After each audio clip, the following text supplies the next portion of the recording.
Hi friends, welcome back to my channel. ಇವತ್ತಿನ ಈ ವಿಡಿಯೋದಲ್ಲಿ ಸಿಂಪಲ್ ಆಗಿ ತುಂಬಾನೇ ರುಚಿಯಾಗಿ ಮಸಾಲ ದೋಸೆಯ ಸೈಡ್ ಡಿಶ್ ಆಗಿರುವಂತಹ ಮಸಾಲೆ ಆಲೂಗಡ್ಡೆ ಮಸಾಲೆನ ಮಾಡ್ಕೊಳ್ಳೋದು ಹೇಗೆ ಅಂತ ತೋರಿಸ್ತೀನಿ. ತುಂಬಾ ರುಚಿಯಾಗಿರುತ್ತೆ, ಕ್ವಿಕ್ ಆಗಿ ಮಾಡ್ಕೊಳ್ಬಹುದು.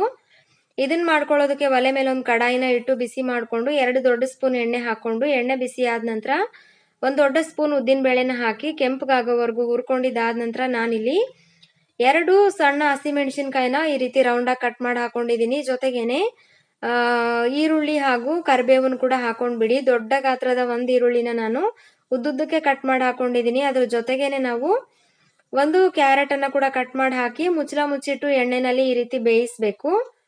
1-2 ನಿಮಿಷ ಬೇಯಿಸಿದ್ರೆ ಸಾಕಾಗುತ್ತೆ ಇದನ್ನ. ಅದಾದ ನಂತರ ಮುಚ್ಚಳ ತೆಗೆದು ಇದನ್ನ ನಿಮ್ಗೆ ಈ ಕ್ಯಾರೆಟ್ ಏನಿದೆ ನೋಡಿ, ಈ ರೀತಿ ಇದ್ರೆ ಇಷ್ಟ ಆಗಲ್ಲ, ಸ್ಮ್ಯಾಶ್ ಆಗಿರ್ಬೇಕು ಅಂದ್ರೆ ಈ ರೀತಿಯಾದ ಒಂದು ಸ್ಮ್ಯಾಶರ್ ಅನ್ನ ಬಳಸ್ಬಿಟ್ಟು ಸ್ಮ್ಯಾಶ್ ಮಾಡ್ಕೊಳ್ಳಿ. ನಾನಿಲ್ಲಿ ಮುಚ್ಚಳ ಮುಚ್ಚಿಟ್ಟು 2 ನಿಮಿಷ ಬೇಯಿಸಿದ ನಂತರ ಸ್ಮ್ಯಾಶ್ ಮಾಡ್ಕೊಂಡು ಮತ್ತೆ ಅರ್ಧ ಗ್ಲಾಸ್ ನೀರನ್ನ ಹಾಕಿ ಮುಚ್ಚಳ ಮುಚ್ಚಿಟ್ಟಿದ್ದೆ. ಈಗ ಮತ್ತೊಂದ್ ಸರ್ತಿ ಮಿಕ್ಸ್ ಮಾಡ್ಕೊಳ್ಳಿ ಈ ರೀತಿ ಸ್ಮ್ಯಾಶರ್ ಅನ್ನ ಬಳಸ್ಬಿಟ್ಟು.